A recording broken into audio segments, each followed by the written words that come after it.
Mi esposo me dejó por su secretaria y se llevó hasta el último peso que tenía. Vendí mi anillo de bodas para comprar un boleto de autobús. En la central, cuando vi a un hombre temblando por el frío, le di mis últimos 200 pesos para que pudiera comer algo caliente. 3 días después, una limusina se detuvo frente al albergue donde estaba durmiendo, y el chofer dijo mi nombre. Me alegra que estés aquí. Sigue mi historia hasta el final y comenta desde qué ciudad estás mirando para que pueda ver hasta dónde ha llegado mi historia. Los papeles del divorcio se sentían más pesados de lo que deberían en mis manos temblorosas. 28 años de matrimonio, reducidos a un lenguaje legal frío sobre papel color crema.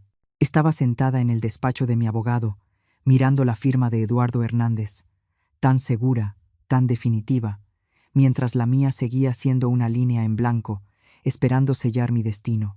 Señora Marlene, necesito ser directo con usted, dijo mi abogado, con una voz suave pero firme. Su esposo ha sido muy minucioso. Las cuentas conjuntas, los ahorros, incluso el fondo de retiro. Todo ha sido transferido o liquidado legalmente, ya que muchos bienes estaban a su nombre. Dejé de escuchar. Las palabras se volvieron ruido blanco mientras veía cómo la lluvia golpeaba el vidrio y el frío se colaba por la ventana. A mis 52 años, estaba empezando de cero, sin nada. Eduardo lo había planeado todo meticulosamente, mientras yo confiaba plenamente en él. 28 años creyendo que éramos socios, y yo solo fui la tonta que nunca vio venir a la secretaria. Se llamaba Ámbar, y tenía 26 años. La había conocido en la fiesta navideña de la empresa apenas 6 meses antes.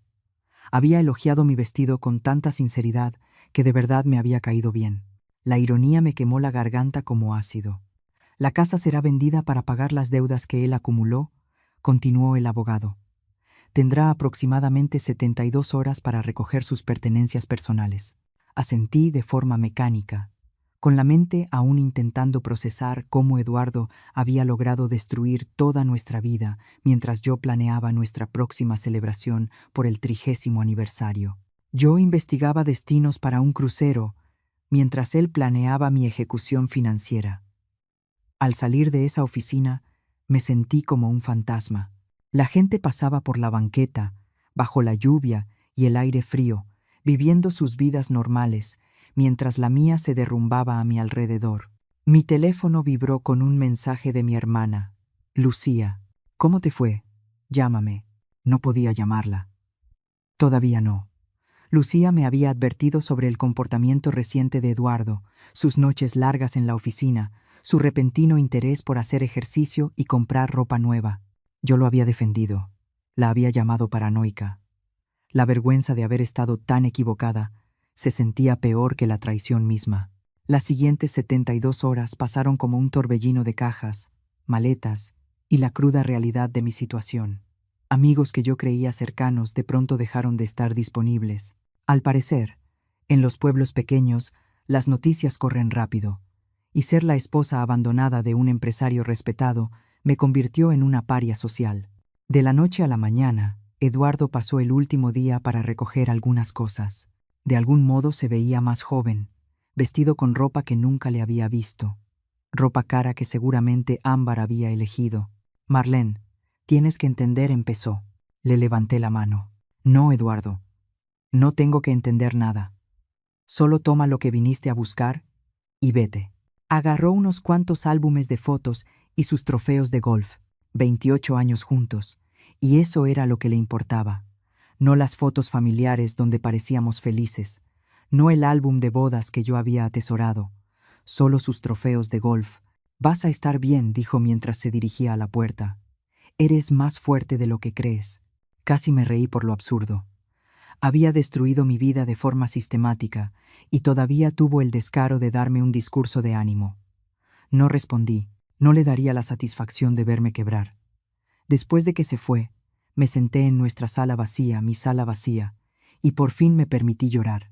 Sollozos profundos, desgarradores, que venían de un lugar que no sabía que existía. Lloré no solo por mi matrimonio, sino por la mujer que yo había sido, la mujer confiada que creía en los finales felices. Tenía exactamente 50,000 pesos a mi nombre. El anillo de bodas en mi dedo, era lo único de valor que me quedaba. Era un anillo hermoso, de 2 quilates, con un engaste antiguo que había pertenecido a la abuela de Eduardo. La ironía no se me escapaba. Lo único valioso que poseía era el símbolo del amor que me había destruido. El dueño de la casa de empeño apenas levantó la vista cuando entré. ¿En qué puedo ayudarla? Me quité el anillo del dedo por última vez. Dejó una marca pálida en la piel, como una cicatriz. Necesito vender esto. Lo examinó con su lupa de joyero, girándolo de un lado a otro. Bonita pieza, engaste antiguo. Puedo darle 16,000 pesos. 16,000 pesos por 28 años creyendo que era amada. Sonaba justo. Lo tomo, dije. Con el dinero del anillo y mis ahorros, compré un boleto sencillo de autobús rumbo a Monterrey. Nunca había estado allí, pero me pareció lo suficientemente lejos de la vida que se había derrumbado a mi alrededor, lejos de los susurros y las miradas de lástima. La central camionera estaba casi vacía cuando llegué esa tarde. Una lluvia fría y persistente había comenzado, de esas que calan los huesos y vuelven gris el mundo. Apreté mi única maleta y mi bolso, todo lo que poseía reducido a lo que podía cargar. Fue entonces cuando lo vi. Un hombre mayor estaba sentado en una banca cerca de las máquinas expendedoras, con un abrigo delgado que ofrecía poca protección contra el frío. Debía tener más de 70 años, con el cabello plateado y unos ojos amables, pero perdidos. Sus manos temblaban. No supe si por el frío o por la edad. Mientras revisaba sus bolsillos, pensé que debía ocuparme de lo mío. Después de comprar el boleto y una botellita de agua, me quedaban exactamente 200 pesos con 73 centavos, dinero que tenía que durarme hasta saber qué haría en Monterrey. Pero al verlo tiritar con ese abrigo insuficiente, no pude alejarme. «Disculpe», dije, acercándome despacio. «¿Se encuentra bien?» Levantó la vista con sorpresa, como si no estuviera acostumbrado a que los extraños le hablaran. «Sí, estoy bien. Solo espero mi autobús». No estaba bien. Se le notaba en la postura, en el cansancio de sus hombros. Era una postura que reconocía, porque yo misma la había llevado durante días. «Hace mucho frío esta noche», dije, sentándome a su lado. «¿Ya comió algo?» Negó ligeramente con la cabeza. «Creo que extravié mi cartera, pero mi camión sale en unas horas. Estaré bien». La forma en que lo dijo, esa dignidad silenciosa mezclada con una necesidad evidente, me recordó a mi padre. Él también era orgulloso, de los que preferían pasar hambre antes que pedir ayuda. Metí la mano en mi bolso y saqué mi último billete. El papel se sentía frágil entre mis dedos, marcando la diferencia entre tener algo y no tener nada. «Por favor», le dije tendiéndoselo, «hay una fonda aquí cerca, cómase algo caliente». Sus ojos se abrieron. No podría. «Usted es muy amable, pero, por favor», repetí. Me haría sentir mejor saber que está abrigado y que comió algo. Me miró largo rato y vi algo cambiar en su expresión. Tal vez sorpresa. Tal vez el reconocimiento silencioso de un alma tendiéndole la mano a otra en medio de la oscuridad. «Gracias», dijo en voz baja, aceptando el dinero. «No tiene idea de lo que esto significa para mí». Mientras se alejaba bajo la lluvia fría, sentí algo que no había sentido en semanas. Paz. No felicidad. Seguía rota, perdida y aterrada por lo que vendría. Pero por un momento, había podido ayudar a alguien más, y eso fue suficiente. Mi autobús llegó 1 hora después y no volví a ver al anciano. Cuando salimos de la central, apoyé el rostro en la ventana y vi cómo la ciudad desaparecía entre la lluvia. Me iba sin nada, rumbo a un futuro incierto. Pero, de algún modo, ese acto de bondad me había devuelto algo que había perdido entre los restos de mi matrimonio, con la esperanza de que aún quedara bondad en el mundo, incluso cuando todo lo demás se había venido abajo.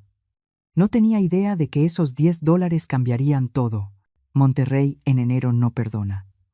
El frío se metía a través de mi abrigo delgado como si tuviera dientes, y el viento arrastraba la lluvia helada que me golpeaba el rostro cuando bajé del autobús. Había imaginado ese momento de otra manera, tal vez sintiéndome liberada, lista para empezar de nuevo. En lugar de eso, me sentí como una niña perdida en una ciudad que parecía decidida a tragarme por completo. La central camionera estaba más caliente que las calles, pero no podía quedarme ahí para siempre. Con 73 centavos en el bolsillo y sin un lugar a dónde ir, hice algo que jamás pensé que tendría que hacer. Pregunté cómo llegar al albergue para personas sin hogar más cercano. A unas 8 cuadras hacia el norte, me dijo la mujer del módulo de información, con una voz profesional pero no cruel, pero quizá quiera apurarse. Cierran el ingreso a las 9 de la noche. 8 cuadras. En circunstancias normales habría sido una caminata agradable, pero cargando todo lo que poseía en una sola maleta, con la lluvia cayendo sin parar y la temperatura bajando, esas 8 cuadras se sintieron como un maratón. La misión de la ciudad estaba en una esquina que había visto tiempos mejores. El edificio era sólido, pero gastado, con una luz amarilla escapando por las ventanas que prometía calor. Un letrero pequeño junto a la puerta decía: «Todos son bienvenidos». Esas 3 palabras casi me hicieron llorar. Adentro, lo primero que me golpeó fue el olor. Desinfectante industrial mezclado con comida y demasiadas personas en un espacio demasiado pequeño. El vestíbulo estaba lleno de una actividad silenciosa mientras el personal registraba a quienes llegaban esa noche. ¿Primera vez?, preguntó la mujer detrás del escritorio de admisión. Probablemente tenía mi edad, con el cabello canoso recogido en una coleta práctica y unos ojos que ya lo habían visto todo, pero que aún conservaban compasión. Asentí, sin confiar en mi voz. «¿Nombre?», Marlene, respondí. Me entregó un portapapeles con formularios. «Llénelos. Le asignaremos una cama y una comida. El desayuno es a las 7 de la mañana y tendrá que salir a las 8, pero puede regresar para cenar y pasar la noche otra vez». Las preguntas eran simples, pero humillantes. Contacto de emergencia. Lo dejé en blanco. Dirección anterior. Escribí la casa que ya no era mía, motivo de la falta de vivienda. Me quedé mirando esa línea durante mucho tiempo antes de escribir. Simplemente, divorcio. El dormitorio era una sala grande llena de catres, cada uno representando el punto más bajo de la vida de alguien. Mujeres de todas las edades. Algunas más jóvenes de lo que habría sido mi hija si Eduardo y yo hubiéramos tenido hijos. Otras lo bastante mayores como para ser mi madre, cada una cargando su propia historia de cómo había llegado hasta ahí. Mi catre asignado estaba entre una mujer que no debía tener más de 25 años y otra que rondaba los 60. La joven, Sara, tenía ojos amables y se presentó mientras me ayudaba a acomodar la sábana. «La primera noche siempre es la más dura», dijo en voz baja, «pero aprendes rápido la rutina. Guarda tus cosas de valor en la funda de la almohada. No dejes nada en el piso y trata de no tomarte nada personal. Aquí, todas cargan mucho». La mujer del otro lado, Margarita, llevaba 3 semanas en el albergue. «Perdí mi departamento cuando se atrasó mi pensión por discapacidad», me explicó. «La burocracia es lenta, pero el hambre es rápida». Esa primera noche me quedé despierta, escuchando los sonidos de 30 mujeres intentando encontrar paz en un lugar que ofrecía refugio, pero no verdadero descanso. Algunas lloraban en silencio, otras roncaban, unas cuantas susurraban oraciones en la oscuridad. Pensé en el anciano de la central camionera, deseando que hubiera encontrado un lugar cálido donde dormir. La mañana siguiente llegó demasiado pronto. El desayuno de las 7 fue avena, pan tostado y un café lo bastante fuerte como para despertar a los muertos. Me senté con Sara y Margarita, aprendiendo las reglas no escritas de la vida en el albergue. ¿A dónde ir durante el día cuando no tienes un trabajo al cual reportarte? ¿Qué bibliotecas permanecen abiertas más tiempo? ¿Qué iglesias ofrecen comida gratis? ¿Tienes algún oficio?, preguntó Margarita. Buscar trabajo es difícil cuando no tienes dirección, pero algunos lugares lo entienden. Casi me reí. 28 años como ama de casa, participando como voluntaria en eventos benéficos y administrando un hogar. ¿En qué se traducía eso en el mundo real? No estoy segura, admití. Los días se fueron mezclando unos con otros. Caminé por las calles buscando trabajo, pero cada solicitud pedía una dirección, un teléfono, referencias Estaba atrapada en el ciclo cruel de necesitar un empleo para tener vivienda y necesitar vivienda para conseguir un empleo. Mis 73 centavos desaparecieron rápido y dependí por completo de las comidas del albergue y de cualquier alimento gratuito que pudiera encontrar. Las otras mujeres se convirtieron en mi familia inesperada. Sara ahorraba para estudiar enfermería mientras trabajaba en un local de comida rápida donde le pagaban en efectivo. Margarita había sido maestra antes de que una enfermedad crónica descarrilara su vida. Todas tenían sueños aplazados, pero no destruidos. En mi tercera noche, estaba acomodándome en mi catre cuando se armó un alboroto cerca del escritorio de recepción. A través de la puerta del dormitorio vi luces parpadeando afuera, rojas y azules, como de patrullas. El corazón se me aceleró. ¿Había pasado algo? ¿Estábamos en problemas? Entonces escuché a una de las trabajadoras llamar mi nombre. «¿Marlene? ¿Hay una Marlene aquí?» Sara me dio un codazo. «Eres tú, ¿no?» Me puse de pie con las piernas temblorosas y caminé hacia el escritorio. A través de las ventanas vi que no eran patrullas, sino una limusina negra, elegante, estacionada afuera. El vehículo se veía tan fuera de lugar en ese barrio que bien podría haber sido una nave espacial. «Señora», dijo un miembro del personal, un joven cuyo gafete decía Marcos, «hay alguien aquí para verla». ¿Para verme a mí? Mi voz se quebró. ¿Está seguro? Un hombre con un traje negro impecable cruzó la puerta principal, sacudiéndose la lluvia fría de los hombros. Debía tener alrededor de 50 y tantos años, con el cabello entrecano y la postura de alguien acostumbrado a mandar. Sus ojos recorrieron la sala hasta encontrarme. «Señora Marlene», asentí, confundida y un poco asustada. «Mi nombre es Javier Cruz. Vengo en nombre de alguien a quien usted ayudó hace unos días. Alguien que desea mucho hablar con usted». La sala quedó en silencio. Todas las personas del vestíbulo nos observaban, atrapadas por la escena imposible de una mujer con ropa de albergue siendo llamada por un hombre que claramente pertenecía a un mundo completamente distinto. «Lo siento», dije, «pero creo que hay un error. Yo no he ayudado a nadie». Entonces me vino a la mente la central camionera, el anciano, los 200 pesos que le había dado cuando yo misma no tenía casi nada. «No hay ningún error», dijo Javier con suavidad. «¿Estaría dispuesta a venir conmigo? Le aseguro que no está en problemas. Todo lo contrario». Sara apareció a mi lado. «No tiene que ir a ningún lado con nadie», dijo de forma protectora. «¿Quiere que llame a la policía?» Miré el rostro de Javier, tratando de leer sus intenciones. Había algo sincero en su expresión, algo que me recordó a la dignidad silenciosa del anciano. «Es por el señor de la central de autobuses, ¿verdad?», pregunté. Javier sonrió. La primera sonrisa genuina que veía en lo que me parecían años. «Sí, señora. El señor Guillermo Hartwell ha estado muy ansioso por encontrarla. Hay algo que desea hablar con usted». Guillermo Hartwell.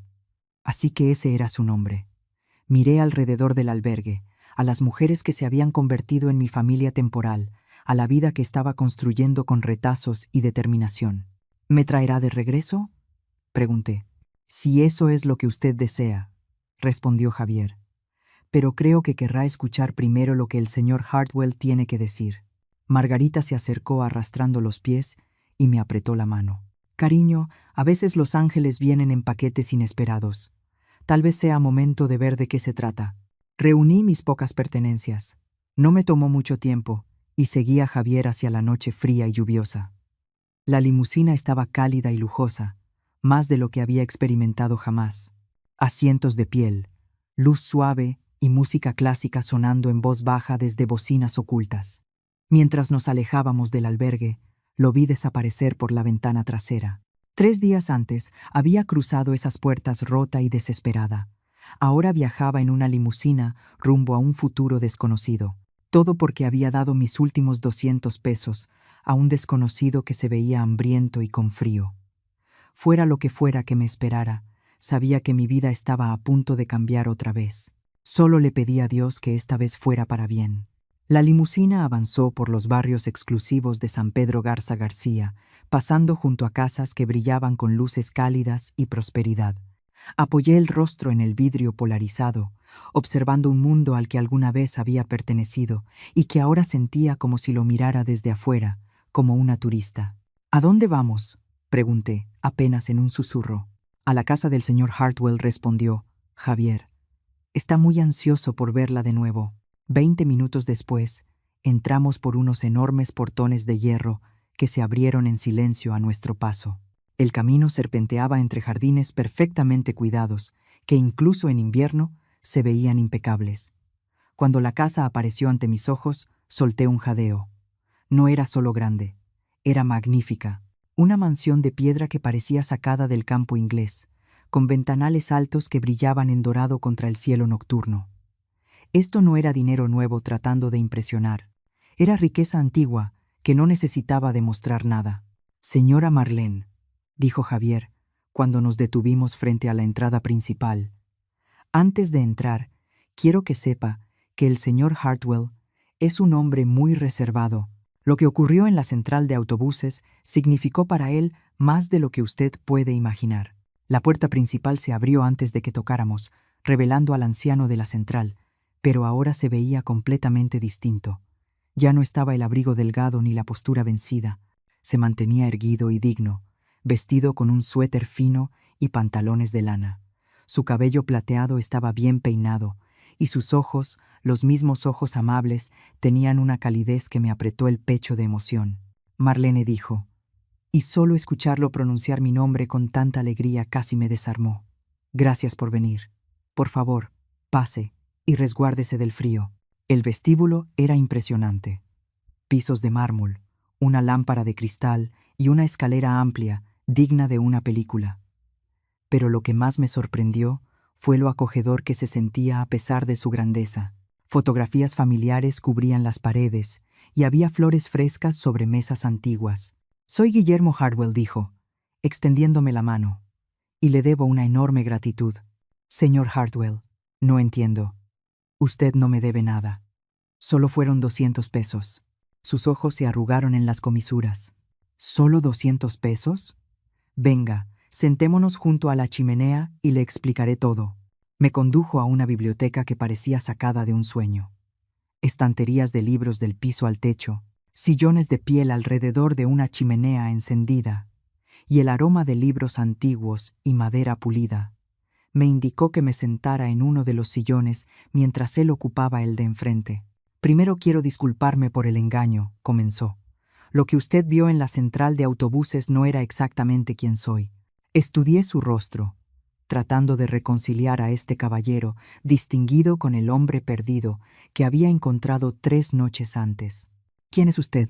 Guillermo se recostó en el sillón, juntando las yemas de los dedos. Soy lo que algunos llamarían un hombre muy rico, Marlene. Hice mi fortuna en el desarrollo inmobiliario y las inversiones. Pero la riqueza, he aprendido, puede ser tanto una bendición como una maldición. Se levantó y caminó hacia la repisa de la chimenea, donde una gran fotografía lo mostraba, junto a una mujer hermosa que parecía tener más o menos mi edad. Tenía unos ojos amables y una sonrisa luminosa. Esa es mi esposa. Elena era mi esposa. Falleció hace 8 meses. El dolor en su voz era inconfundible, y sentí que el corazón se me encogía de empatía. Lo siento mucho. 43 años de matrimonio, continuó, con la voz cargada de emoción. Ella fue todo lo bueno en mi vida. Elena tenía una capacidad increíble para ver lo mejor en las personas, para creer que la bondad todavía existía en el mundo, incluso cuando las pruebas decían lo contrario. Se volvió hacia mí y vi lágrimas brillando en sus ojos. Después de que murió, me perdí. Incluso me volví amargado. Empecé a creer que a la gente solo le importaba el dinero, que la bondad genuina se había extinguido. Comencé a odiar lo que representaba mi riqueza, porque parecía sacar lo peor de quienes me rodeaban. Me incliné hacia adelante en el sillón, atrapada por su historia a pesar de mi confusión sobre por qué me la estaba contando. Hace 3 semanas, tuve lo que supongo llamarías una crisis. Le dije a Javier que necesitaba irme, ver si todavía quedaba algo de bondad en el mundo, así que me puse ropa vieja. No llevé identificación, ni tarjetas, Nada que me identificara como Guillermo Hartwell. Quería ver cómo me trataría la gente cuando no tuviera nada que ofrecer. Sentí que se me cortaba la respiración cuando empecé a comprender. Durante 3 semanas, vagué por distintas ciudades y barrios. Visité albergues, me senté en parques, me quedé de pie en esquinas. ¿Sabe qué descubrí? Su voz se volvió amarga. La gente pasaba junto a mí como si fuera invisible. Ni una sola persona ofreció ayuda. Ni una sola persona siquiera hizo contacto visual. Empecé a pensar que Elena estaba equivocada, que la bondad realmente había muerto. Se acercó más a mi sillón, con la mirada intensa. Y entonces la conocí a usted en esa central de autobuses. Señor Hartwell, usted claramente también estaba pasando por un mal momento, interrumpí. Lo vi, dijo. En su postura, en la forma en que sostenía esa única maleta, como si contuviera todo lo que poseía. Tenía todas las razones para ignorarme, para concentrarse en sus propios problemas, pero en lugar de eso, se sentó a mi lado. Me habló como si yo fuera un ser humano digno de cuidado. Recordé ese momento, la manera vencida en que él se sostenía. Me recordó a mi padre, continuó. Él también era orgulloso, demasiado orgulloso para pedir ayuda incluso cuando la necesitaba. Los ojos de Guillermo se suavizaron, y luego me dio sus últimos 200 pesos. Javier confirmó después que, tras darme ese dinero, a usted le quedaban exactamente 73 centavos. Literalmente me dio todo lo que tenía. La habitación quedó en silencio, salvo por el crepitar del fuego. Me sentí abrumada, incapaz de procesar lo que me estaba diciendo. ¿Pero por qué?, pregunté al fin. ¿Por qué fue tan importante para usted? Guillermo volvió a su sillón y se inclinó hacia adelante, con sinceridad. Porque en ese momento, usted demostró que Elena tenía razón. Demostró que la bondad no está muerta, que todavía hay personas en este mundo que ayudan a un desconocido simplemente porque es lo correcto. Salvó algo más que mi fe en la humanidad, Marlene. Literalmente me salvó la vida. No entiendo. Su voz bajó hasta quedar apenas por encima de un susurro. Estaba planeando terminar con todo. Esa noche en la central de autobuses iba a ser mi última prueba. Si nadie me mostraba bondad, si nadie demostraba que aún existían personas buenas, yo iba a... Hizo una pausa. Ya no importa, porque usted sí me mostró bondad. Me dio esperanza. El peso de sus palabras me golpeó como un golpe físico. Mi simple acto de compasión había salvado la vida de un hombre. Empecé a llorar. No lágrimas suaves, sino sollozos profundos y desbordados. «Oh, querida», dijo Guillermo, arrodillándose junto a mi sillón. No quise angustiarla. «No entiende», logré decir entre sollozos. «Estas últimas semanas me he sentido tan inútil, tan sin valor. Mi esposo me dejó sin nada, y empecé a creer que tal vez de verdad no valía nada, que quizá nunca le importé a nadie». Guillermo me tendió un pañuelo, de lino verdadero, con sus iniciales bordadas. «Usted importa, Marlene. Importa tanto que cambió por completo el rumbo de mi vida con un solo acto de bondad». Me limpié los ojos y miré alrededor de la magnífica habitación. A este hombre que poseía un respeto y unos recursos que yo no podía imaginar. ¿Y ahora qué pasa? Guillermo sonrió. Y por primera vez desde que entré a su casa, volvió a parecerse al hombre perdido que había conocido en la central de autobuses. Eso depende de usted. Tengo una propuesta. Pero antes quiero que sepa algo. No me debe nada. Ya me dio todo. Mi vida, mi esperanza, mi fe. Cualquier cosa que le ofrezca ahora es solo mi forma de intentar equilibrar la balanza. ¿Qué tipo de propuesta? Dirijo una fundación benéfica. La Fundación Elena Hartwell para Servicios Humanos. Financiamos albergues, programas de capacitación laboral, bancos de alimentos, iniciativas que ayudan a las personas a reconstruir sus vidas. Elena la fundó, y yo he continuado con su trabajo. Hizo una pausa, eligiendo con cuidado sus palabras. Pero la he manejado a distancia, a través de contadores y abogados. Creo que Elena habría querido a alguien con experiencia real, alguien que entienda lo que significa necesitar ayuda para dirigir las operaciones del día a día. Sentí que el corazón me latía con fuerza. ¿Me está ofreciendo un trabajo? Le estoy ofreciendo un propósito, si lo desea. La oportunidad de ayudar a otros como usted me ayudó a mí. El puesto incluye un salario de 1.500.000 pesos al año, prestaciones completas y un pequeño departamento arriba de las oficinas de la fundación. 1.500.000 pesos. Era más dinero del que jamás imaginé ganar por mí misma. Pero más que eso, era la oportunidad de volver a importar, de usar mi dolor para ayudar a otros a sanar. ¿Por qué yo?, pregunté. Podría contratar a cualquiera, a alguien con credenciales y experiencia. La sonrisa de Guillermo fue suave, pero firme. Porque usted sabe lo que significa perderlo todo, y aún así, encontrar compasión por los demás. Porque cuando no tenía nada, lo dio todo. Eso no se aprende en una escuela, Marlene. Eso se lleva en el corazón. Miré la hermosa habitación, pensando en el albergue que había dejado atrás, en Sara, en Margarita y en todas las demás mujeres intentando reconstruir sus vidas desde cero. Todo aquello se sentía como un sueño, demasiado bueno para ser verdad. ¿Puedo preguntarle algo? Lo que quiera. Esa noche en la central de autobuses. Si yo no lo hubiera ayudado, ¿de verdad habría? Guillermo guardó silencio durante un largo momento. No lo sé. Me gusta pensar que habría encontrado otra forma, pero estaba en un lugar muy oscuro. Lo que sí sé es que su bondad me trajo de vuelta a la luz. Me recordó que la visión de Elena, un mundo donde las personas se cuidan unas a otras, vale la pena defenderla. Pensé en Eduardo, en cómo había destruido mi vida y me había dejado sin nada, con apenas 73 centavos y el corazón lleno de dolor, pero tal vez, solo tal vez, en realidad me había liberado para convertirme en la persona que estaba destinada a ser. Acepto, dije, con la voz firme por primera vez en semanas. Acepto su oferta. El rostro de Guillermo se iluminó con una alegría genuina. Elena te habría querido, dijo. Siempre decía que los ángeles no siempre tienen alas. A veces solo tienen un corazón bondadoso y $10 que no pueden permitirse regalar. Mientras estaba sentada en aquella hermosa biblioteca, rodeada del calor del fuego y de la promesa de un nuevo comienzo, comprendí que mi momento más bajo me había conducido al más alto. A veces, el final de una historia es solo el comienzo de algo hermoso. 6 semanas después de iniciar mi nueva vida, estaba de pie en las oficinas de la Fundación Elena Hartwell, revisando solicitudes de apoyo para vivienda de emergencia, cuando Javier tocó a mi puerta. Señora Marlene, hay alguien aquí para verla. Dice que es su esposo. La pluma se me resbaló de los dedos, dejando una mancha de tinta sobre la solicitud que estaba leyendo. Mi exesposo corregí de inmediato, con el corazón ya acelerado. Eduardo. A través de la ventana de mi oficina pude verlo en la sala de espera. De algún modo se veía más viejo, gastado en los bordes de una forma que la ropa cara no podía ocultar.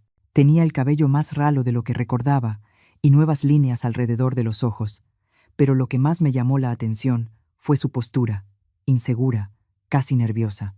Ese no era el hombre confiado que había salido de nuestro matrimonio con una arrogancia definitiva. ¿Quiere que le pida que se retire?, ofreció Javier. En el último mes se había vuelto protector conmigo, tratándome con un respeto que yo aún estaba aprendiendo a aceptar. No dije, sorprendiéndome a mí misma con lo serena que soné. Lo veré, pero por favor mantente cerca. Eduardo entró a mi oficina con la sonrisa forzada que solía usar con clientes difíciles. Sus ojos recorrieron el espacio elegante, el escritorio de caoba, los sillones de piel, los reconocimientos de distintas organizaciones benéficas ya colgados en las paredes.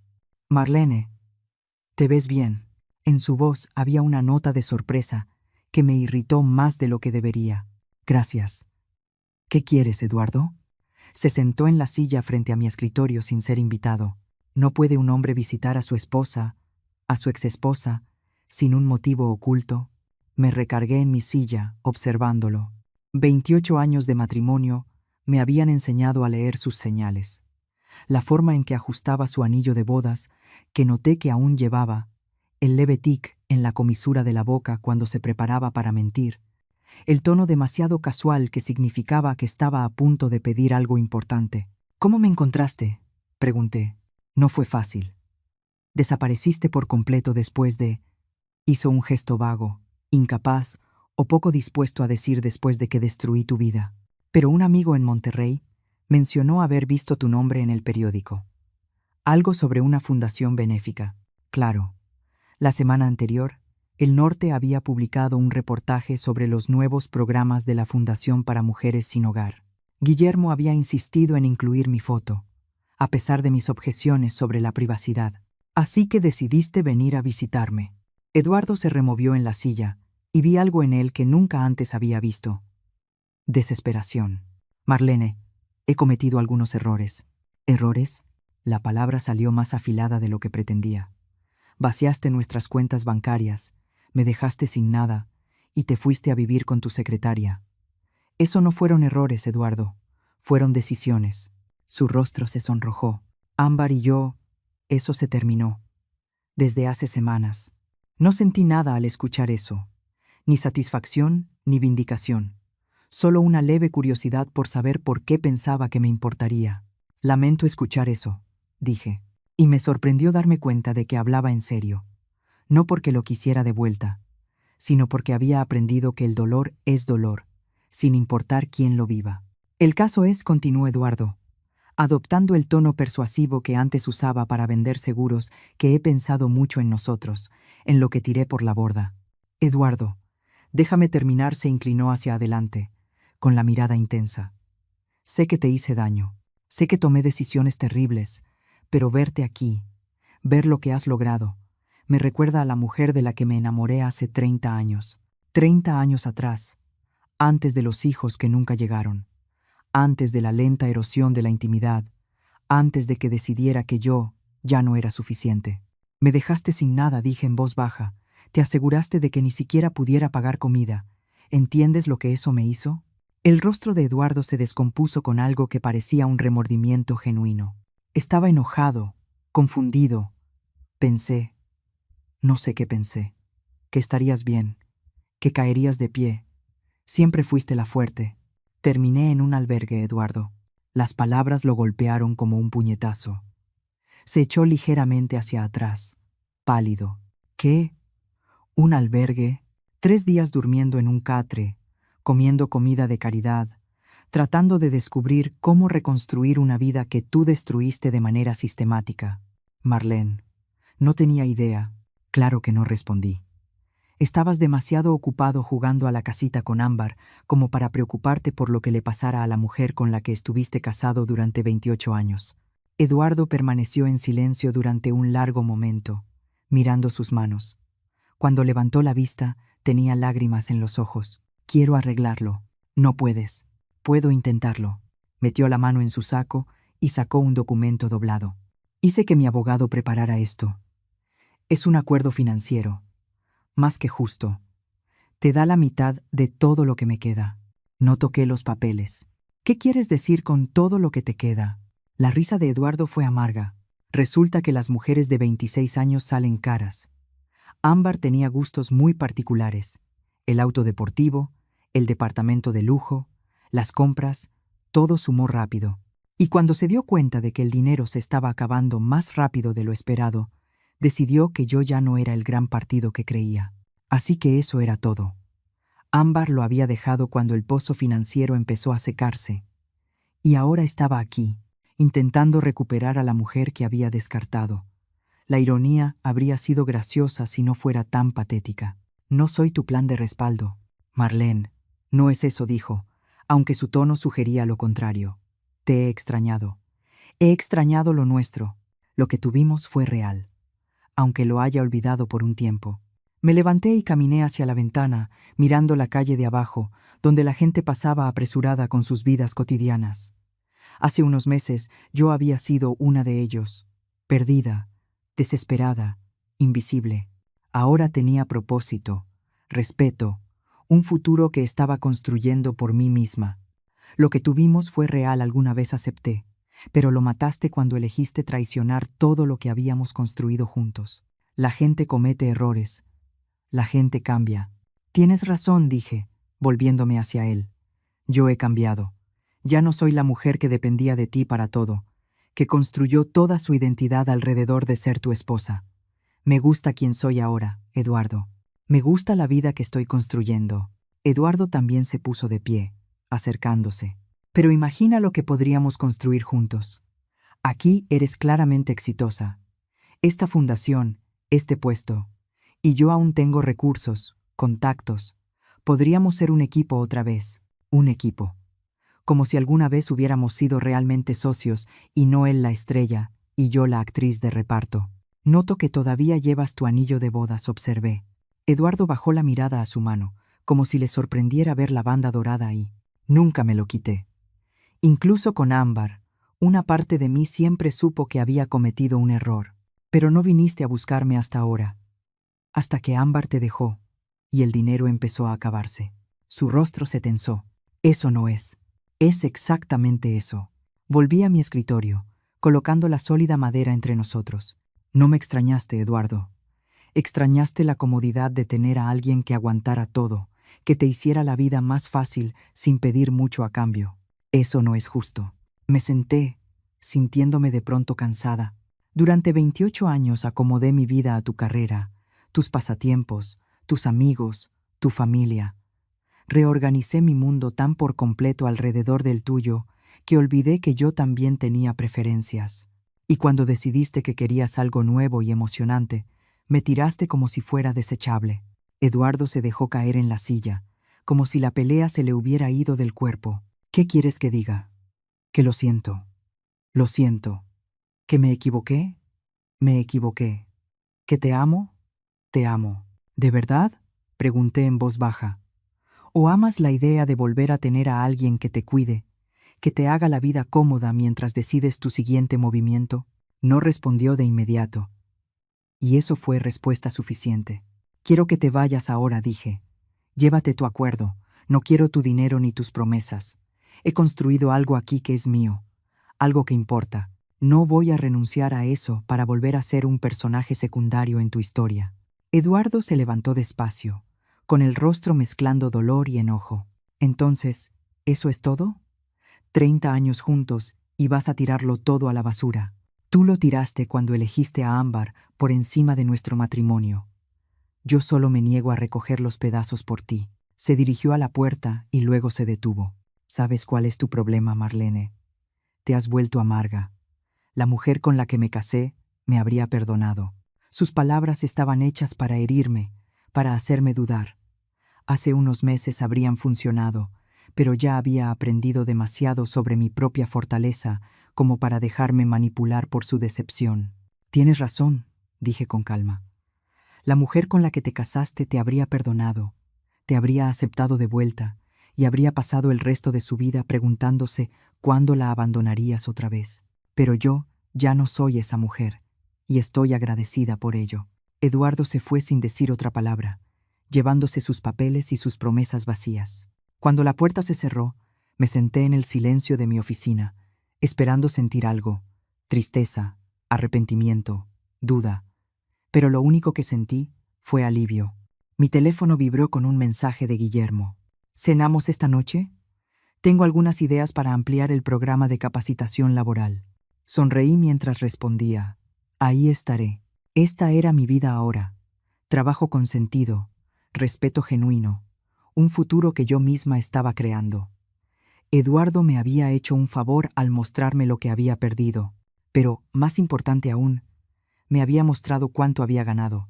3 días después de la visita de Eduardo, estaba trabajando hasta tarde en la fundación, cuando Javier apareció en la puerta con expresión preocupada. Señora Marlene, su ex esposo ha vuelto.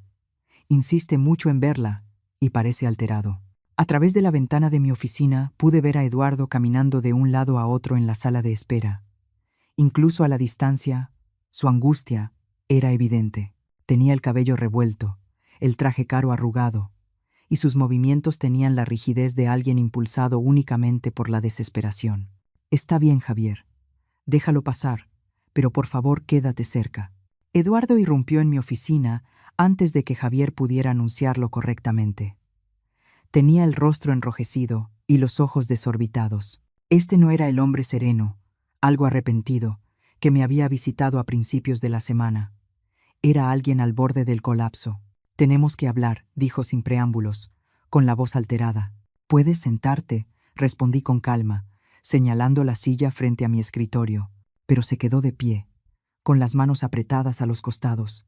Tienes que aceptarme de vuelta, Marlene. Te lo suplico. La desesperación desnuda en su voz debería haberme conmovido. Antes lo habría hecho, pero había aprendido a ver más allá de sus manipulaciones emocionales, a notar los cálculos que había debajo. Eduardo, estás claramente alterado. Tal vez deberías irte a casa. No tengo casa. Las palabras le estallaron. Ayer embargaron la casa. La casa, Marlene, nuestra casa. Sentí una leve punzada de tristeza por el hogar donde habíamos construido nuestra vida juntos. Pero era distante, como llorar algo que había pertenecido a otras personas, en otra vida. Lamento escuchar eso, dije, y hablaba en serio. Pero no entiendo qué esperas que haga yo al respecto. Eduardo se dejó caer en la silla, con la cabeza entre las manos. Se fue todo, todo. La casa, los ahorros, las cuentas para el retiro. Ámbar no solo gastaba dinero en ella, tenía deudas. Deudas de juego, tarjetas de crédito que yo no conocía. Usó mi nombre, mi crédito. El panorama se aclaraba. Eduardo no solo había estado manteniendo a una amante joven y de gustos caros, sin saberlo, había estado financiando sus adicciones. ¿Cuándo te enteraste?, pregunté. Hace 2 semanas. Después de que se fue, empezaron a llegar las cuentas, las agencias de cobranza llamando. Intenté arreglarlo solo. Pensé que podía negociar algo. Levantó la vista, con los ojos enrojecidos y desesperados. Necesito ayuda, Marlene. Te necesito. Ahí estaba. La verdadera razón de su regreso. No amor, no remordimiento, sino necesidad económica. Debería haberme sentido reivindicada, pero en lugar de eso solo me sentí cansada. ¿Quieres que te ayude económicamente? No solo dinero, dijo rápido. Aunque sí, sé que aquí te va bien, y pensé que tal vez, pero es más que eso. Necesito estabilidad. Necesito a alguien que me conozca, que me entienda, alguien que limpie tu desastre, lo interrumpí. El rostro de Eduardo se encendió. Eso no es lo que es esto, ¿no? Vienes hablando de amor y segundas oportunidades, pero lo que en realidad me estás pidiendo es que te rescate otra vez de las consecuencias de tus decisiones. Cometí errores. Tomaste decisiones, Eduardo. Decidiste abandonar nuestro matrimonio. Decidiste vaciar nuestras cuentas. Decidiste confiarle nuestro futuro financiero a alguien que apenas conocías. Eso no fueron errores. Fueron decisiones. Eduardo se levantó de golpe y empezó a caminar de un lado a otro. Está bien. Sí, tomé malas decisiones, pero estamos casados. Estamos casados. Estamos divorciados. Recuerda tu idea. Podemos arreglar eso. Podemos volver a casarnos. Podemos... Eduardo, basta. Mi voz fue lo bastante firme para cortar su discurso cada vez más frenético. Escúchate. No me estás pidiendo que te acepte de vuelta porque me amas. Me lo pides porque necesitas a alguien que te cuide. Eso es el matrimonio, espetó, con la desesperación transformándose por fin en enojo. Personas que se cuidan entre sí. Yo te cuidé 28 años. ¿Tú me cuidaste? Me puse de pie, sintiendo que mi propia ira emergía por primera vez desde que había regresado a mi vida. Yo cociné tus comidas, limpié tu casa, administré tu agenda social y organicé toda tu vida mientras tú trabajabas, jugabas golf y te quejabas de estar cansado. ¿En qué momento exactamente me cuidaste tú? Yo te proveí, replicó. Te di un hogar, seguridad. Me diste dependencia, corregí. Te aseguraste de que no pudiera sobrevivir sin ti, y luego usaste eso como palanca cada vez que no estaba de acuerdo con algo que querías. Eduardo me miró como si hablara en otro idioma. ¿De dónde sale todo esto? Nunca te quejaste antes, porque no sabía que tenía derecho a quejarme. Pensé que eso era el matrimonio. Yo facilitando tu vida mientras tú tomabas todas las decisiones. ¿Y ahora crees que eres mejor que eso? ¿Mejor que yo? La pregunta quedó suspendida entre nosotros, cargada de años de resentimiento no dicho. El rostro de Eduardo estaba retorcido por una mezcla de dolor y furia, como si mi negativa a rescatarlo fuera una traición personal. Creo que merezco algo mejor que ser el plan de respaldo de alguien, dije en voz baja. Un golpe suave en la puerta nos interrumpió. Guillermo entró, y su sola presencia cambió la energía de la habitación. Vestía de manera casual, pantalones de gabardina y suéter, pero se movía con la autoridad tranquila que nace de la confianza auténtica. Marlene. Disculpa la interrupción. Javier dijo que tal vez necesitarías... Se detuvo al notar el estado agitado de Eduardo y mi postura tensa. ¿Todo está bien? Eduardo se enderezó, activando sus viejos instintos de vendedor de seguros pese a su estado emocional. ¿Y usted es Guillermo Hartwell?, dijo Eduardo. Así es, respondió Guillermo con calma, entrando en la habitación. Soy el fundador de la fundación, y usted debe ser Eduardo. Algo cruzó el rostro de Eduardo. Reconocimiento, quizá, o cálculo. ¿Hartwell? ¿Como Hartwell Properties, Hartwell Industries? Entre otras cosas, confirmó Guillermo. Marlene ha sido invaluable para nuestra organización, verdaderamente irreemplazable. Los ojos de Eduardo saltaron entre Guillermo y yo, y casi pude ver los engranes girando en su cabeza. ¿Qué tan bien se conocen ustedes dos? Lo suficiente, respondió Guillermo, con un tono amable, pero con un filo que sugería a Eduardo medir sus siguientes palabras. Ya veo, dijo Eduardo, con un tono desagradable que reconocí de sus peores momentos durante nuestro matrimonio. Y supongo que cree saberlo todo sobre nuestra relación, sobre lo que significamos el uno para el otro. Sé que Marlene es una de las personas más compasivas, inteligentes y resilientes que he tenido el privilegio de conocer, respondió Guillermo con serenidad. Sé que ha construido algo extraordinario aquí en apenas unos meses, y sé que quien no pudo ver su valor no la merece. El rostro de Eduardo se puso rojo. Usted no sabe nada de nuestro matrimonio, de lo que construimos juntos, de lo que ella me debe, de lo que me debe a mí. La voz de Guillermo se mantuvo calmada, pero algo peligroso brilló en sus ojos. ¿Qué cree exactamente que ella le debe? 28 años de mi vida. 28 años de mantenerla, de apoyarla. Guillermo dio un paso hacia Eduardo, y su presencia se volvió intimidante, a pesar de su compostura. ¿Así llama usted a vaciar todas las cuentas, dejarla sin nada y obligarla a terminar en un albergue? La boca de Eduardo quedó abierta. ¿Ella le contó eso? Me habló de su crueldad. Sí. También me habló de su egoísmo, de su traición y de su total indiferencia por su bienestar. ¿De verdad pensó que ahora guardaría sus secretos? Espere un momento. No, espere usted, dijo Guillermo, todavía en voz baja, pero con el peso de una autoridad absoluta. Usted destruyó la vida de esta mujer porque se aburrió de su matrimonio. La dejó sin nada porque fue demasiado cobarde para enfrentar honestamente las consecuencias de sus decisiones. Y ahora tiene el descaro de venir aquí a exigir que ella arregle otro desastre que usted provocó. Eduardo nos miró a Guillermo y a mí, su rostro pasando por confusión, enojo y una creciente comprensión. ¿Cuánto le ha contado? Todo lo que importa, respondió Guillermo, incluido el hecho de que está aquí porque su relación más reciente lo dejó en bancarrota, no porque de pronto haya entendido lo que perdió. Las palabras golpearon a Eduardo como puñetazos. Sus hombros se encorvaron y por un momento pareció el hombre roto en el que se estaba convirtiendo. No es así, dijo con debilidad. ¿Oh, sí? Guillermo sacó su teléfono y desplazó la pantalla antes de mostrársela a Eduardo. Aviso de ejecución hipotecaria presentado hace 8 días. Solicitud de bancarrota presentada hace 6 días. Calificación crediticia bajó a nivel subprime hace 4 días. ¿Desea que continúe? El rostro de Eduardo palideció. ¿Cómo? Es mi responsabilidad conocer las amenazas para las personas que me importan, dijo Guillermo con sencillez. ¿De verdad pensó que podía venir aquí a manipular a Marlene sin que nadie revisara su situación? Miré a Guillermo, dándome cuenta de que me había estado protegiendo de formas que ni siquiera sabía que necesitaba. Debería haberme incomodado. Había trabajado duro para ser independiente, pero, en lugar de eso, se sintió como el cuidado genuino de alguien que se preocupaba de verdad por mi bienestar. Eduardo se dejó caer en la silla, la pelea abandonándolo por completo. No tengo a dónde ir.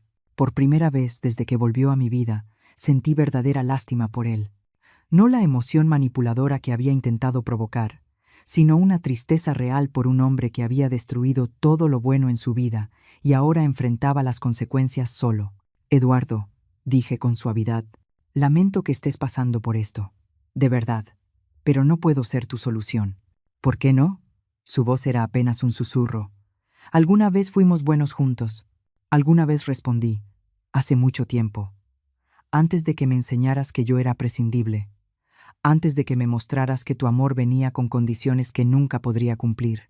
Eduardo me miró, y por un instante vi un destello del hombre del que me enamoré hace 30 años. Joven, inseguro, tratando de entender cómo ser adulto en un mundo complicado. Te amé, dijo en voz baja. Lo sé, respondí. Y yo también te amé. Pero el amor no basta cuando no va acompañado de respeto, de lealtad, de una decencia humana básica. Eduardo asintió despacio. La aceptación empezó por fin a reemplazar la desesperación en su expresión. Se levantó, acomodándose el saco arrugado. Supongo que esto es un adiós entonces. Supongo que sí. Caminó hacia la puerta y luego se volvió una última vez. Por lo que valga. Me alegra que hayas encontrado algo que te haga feliz. Me alegra que ya no seas la mujer que dejé atrás. Después de que se fue, Guillermo y yo permanecimos en el silencio de mi oficina, con el peso de lo definitivo asentándose a nuestro alrededor. ¿Estás bien?, preguntó Guillermo. Lo pensé con honestidad. Sí, dije, sorprendida de lo verdadero que se sentía. Creo que de verdad lo estoy. Un año después, estaba de pie en el salón principal de la Fundación Elena Hartwell durante nuestra cena benéfica anual, observando a 300 invitados conversar bajo candelabros de cristal y pujar por los artículos de la subasta silenciosa. El evento había recaudado 4 millones de pesos para nuestros programas. Pero, más importante aún, había reunido a personas que realmente se preocupaban por marcar una diferencia. ¿Nerviosa?, preguntó Guillermo, apareciendo a mi lado, elegante con su smoking negro y la sonrisa cálida que se había vuelto tan familiar en los últimos meses.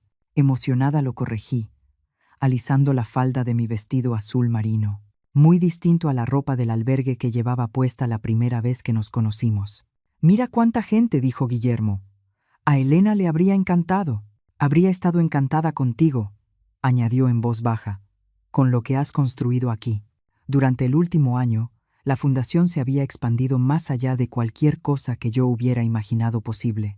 Abrimos un centro de capacitación laboral, una guardería para madres en transición y un programa de educación financiera. Pero el proyecto del que me sentía más orgullosa era el programa de mentoría, que emparejaba a mujeres que ya habían reconstruido sus vidas con aquellas que apenas iniciaban su camino. Sara, del albergue, ahora era una de nuestras mentoras más efectivas, tras haber terminado la escuela de enfermería y conseguido su propio departamento. «Señora Marlene», se acercó una joven. «Soy María, una de las graduadas recientes del programa. Quería agradecerle de nuevo por todo. Empiezo mi nuevo trabajo como asistente médica el lunes». «Tú hiciste el trabajo», María respondí. «Yo solo te di un poco de guía». Cuando María se alejó, irradiando confianza, sentí esa profunda satisfacción que se había vuelto constante en mi nueva vida. Así se sentía el propósito. No solo existir, sino importar. «Marlene». Una voz conocida me hizo girar. Margarita, del albergue, estaba cerca, con un vestido negro sencillo pero elegante, tomada del brazo de un caballero distinguido de cabello plateado. «Margarita, te ves maravillosa», sonrió radiante. «Quería presentarte a mi esposo, Roberto. Nos casamos el mes pasado». Roberto me estrechó la mano con calidez. «Margarita me ha contado mucho sobre usted, sobre cómo la ayudó a entender el sistema cuando se retrasaron sus pagos por discapacidad. Nos ayudamos mutuamente», dije, y lo decía en serio. Eso es lo que hace la familia. Después de que se alejaron, Guillermo y yo volvimos a quedarnos solos cerca de los ventanales con vista a la ciudad. Las luces de Monterrey se extendían debajo de nosotros, cada una representando vidas en marcha, sueños en proceso, historias desarrollándose. «Tengo algo para ti», dijo Guillermo, metiendo la mano en el bolsillo de su saco. «Guillermo, ya me has dado tanto. Esto no es de mi parte». Me entregó un sobre con mi nombre escrito con letra temblorosa. Llegó esta mañana. Lo abrí con cuidado, desplegando una sola hoja. La dirección del remitente me dejó sin aliento. Era de Eduardo. «Querida Marlene», comenzaba la carta, «espero que esta carta te encuentre bien y feliz. Quería que supieras que he pasado el último año en un programa de tratamiento, no solo por el desastre financiero que causé, sino por los problemas emocionales y psicológicos que me llevaron a tomar decisiones tan destructivas. No te aburriré con los detalles, pero quería que supieras que ahora entiendo lo que te hice y por qué mis intentos recientes de recuperarte no fueron más que otra forma de egoísmo. Merecías mucho más de lo que te di, tanto durante nuestro matrimonio como después. Te escribo para decirte que estoy mejor. Conseguí trabajo como auxiliar contable en una pequeña organización sin fines de lucro. El sueldo no es mucho, pero es un trabajo honesto, y estoy aprendiendo a vivir dentro de mis posibilidades. Más importante aún, estoy aprendiendo a vivir conmigo mismo. Vi el artículo en el periódico sobre la expansión de la fundación y tu ascenso a directora ejecutiva. Estoy orgulloso de ti, Marlene. Orgulloso de la mujer en la que te has convertido, aunque sospecho que siempre fuiste esa mujer. Yo simplemente era demasiado egocéntrico para verlo. No espero ni deseo una respuesta a esta carta. Solo quería que supieras que estoy agradecido por la lección que me diste cuando te negaste a rescatarme. Fue el regalo más duro que alguien me ha dado, pero fue exactamente lo que necesitaba. Espero que seas tan feliz como mereces ser. Con respeto y gratitud, Eduardo. Leí la carta 2 veces, sintiendo una ligereza inesperada en el pecho. No exactamente alegría, sino una sensación de cierre, como si el último capítulo doloroso de mi vida anterior por fin hubiera encontrado su lugar. ¿Buenas noticias?, preguntó Guillermo con suavidad. Cierre, respondí, doblando la carta con cuidado. Por fin. Guillermo asintió, comprendiendo sin necesidad de más explicaciones. Durante el último año, nuestra amistad se había profundizado en algo que yo todavía estaba aprendiendo a nombrar. No era romance. Ambos éramos demasiado conscientes de nuestros propios caminos como para apresurarnos a algo complicado. Pero sí era compañía, respeto mutuo y un propósito compartido que se sentía más sólido que cualquier relación que hubiera tenido antes. Hay algo más, dijo Guillermo. Algo que he querido hablar contigo. Ah, sonrió, aunque noté un leve nerviosismo. He estado pensando en ampliar el alcance de la fundación, abrir sedes en otras ciudades. Eso implicaría más viajes, más responsabilidad y más oportunidades para ayudar a la gente. Terminé. ¿Qué me estás pidiendo? Te estoy preguntando si considerarías asumir el cargo de directora general de toda la organización. Implicaría un aumento salarial considerable a 3 millones de pesos al año y participación en los bienes de la fundación. Pero más que eso, significaría la libertad de expandir nuestra misión como tú lo consideres adecuado. 3 millones de pesos. Un año antes, yo había agradecido platos de comida gratis en un albergue. Ahora me ofrecían un puesto que jamás habría soñado. ¿Por qué yo?, pregunté, aunque ya empezaba a entender la respuesta. Porque entiendes lo que significa necesitar ayuda y entiendes lo que se requiere para reconstruir una vida. Porque tienes una visión de cómo podemos hacer más que ofrecer alivio temporal. Podemos lograr una transformación permanente. Y porque Elena te habría elegido. Miré a mi alrededor, a esa celebración de esperanza y segundas oportunidades, a los rostros de personas que habían regresado del borde del abismo. Un año atrás, yo había sido una de ellas. Ahora estaba en posición de asegurar que otros tuvieran la misma oportunidad. Acepto, dije. La sonrisa de Guillermo fue radiante. Elena siempre decía que los ángeles llegan disfrazados de personas comunes que hacen cosas extraordinarias. Creo que hablaba de ti. Hablaba de todos nosotros, corregí. De todos los que eligen la bondad cuando podrían elegir el egoísmo. De todos los que ayudan cuando podrían darse la vuelta e irse. Mientras la noche avanzaba y los invitados comenzaban a retirarse, me encontré de nuevo junto a los ventanales. Pero esta vez no miraba las luces de la ciudad. Observaba a Guillermo despedirse de los últimos donantes, su gracia natural y su calidez genuina visibles en cada gesto. ¿Un peso por tus pensamientos?, dijo al volver conmigo. Estaba pensando en centrales de autobuses, respondí. En cómo, a veces, el peor momento de tu vida te lleva directo al mejor. Entonces, ¿sin arrepentimientos? Consideré la pregunta con seriedad. Un año atrás, había perdido todo lo que creía importante. Mi matrimonio, mi hogar, mi seguridad financiera, mi identidad, pero al perderlo, encontré algo mucho más valioso: mi propia fortaleza, mi capacidad de independencia, mi habilidad de importar en el mundo bajo mis propios términos. Sin arrepentimientos, dije con firmeza, ni por el divorcio, ni por el albergue, ni siquiera por haberte dado mis últimos 200 pesos. Especialmente por eso. Guillermo rió. Los mejores 200 pesos que he recibido. Los mejores 200 pesos que yo he gastado. Mientras nos preparábamos para irnos, eché un último vistazo a las oficinas de la fundación. Mañana traería nuevos desafíos, nuevas oportunidades para ayudar a personas a reconstruir sus vidas desde cero. Pero esa noche, solo me sentía agradecida por el camino que me había traído hasta ahí, por la gente que me ayudó en el trayecto y por el futuro que estaba construyendo, un acto de bondad a la vez.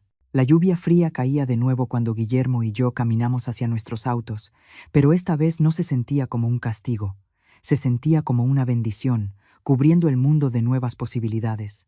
¿Cena mañana?, preguntó Guillermo. Tengo algunas ideas para la expansión en Guadalajara. Ahí estaré, respondí. Y por primera vez en años, supe exactamente dónde estaba. No solo tenía un lugar, sino un propósito. Un hogar que había construido para mí misma con compasión y determinación. Mientras conducía por las calles tranquilas de la ciudad, pensé en la mujer que había bajado de aquel autobús un año atrás, con nada más que una maleta y 73 centavos. Estaba rota, desesperada y convencida de que su vida había terminado. Estaba equivocada. Su vida apenas comenzaba. La radio sonaba suavemente mientras regresaba a mi departamento cómodo, ganado con mi propio esfuerzo, lleno de muebles que yo había elegido y libros que quería leer. Al día siguiente despertaría con un trabajo que importaba, colegas que me respetaban y un futuro limitado solo por mi imaginación. Eduardo me había hecho un favor al destruir nuestro matrimonio, aunque me tomó un año verlo. Me liberó para descubrir quién era realmente cuando dejé de intentar ser lo que alguien más necesitaba. Me obligó a encontrar mi propia fuerza, mi propia voz, mi propio valor. Y esos 200 pesos que le di a un desconocido en una noche fría y lluviosa habían sido la mejor inversión que jamás hice. No por lo que me trajo, sino por lo que me enseñó sobre la persona que estaba destinada a ser. A veces, el final de una historia es solo el comienzo de una mejor. A veces, romperse es en realidad empezar a encajar. Y a veces, cuando crees que lo has perdido todo, descubres que en realidad te has encontrado a ti misma. Me estacioné y me quedé un momento dentro del auto en silencio, viendo cómo la lluvia resbalaba por el parabrisas iluminado por los faros. Mañana traería nuevos retos, nuevas oportunidades, nuevas historias de transformación y esperanza. Pero esa noche, simplemente estaba en paz de estar exactamente donde estaba. Libre, con propósito, y por fin verdaderamente en casa. Ahora tengo curiosidad por ti que escuchas mi historia. ¿Qué harías si estuvieras en mi lugar? ¿Has pasado por algo parecido? Déjalo en los comentarios. Y mientras tanto, te dejo en la pantalla final otros 2 relatos que son favoritos del canal y que sin duda te van a sorprender. Gracias por quedarte hasta aquí.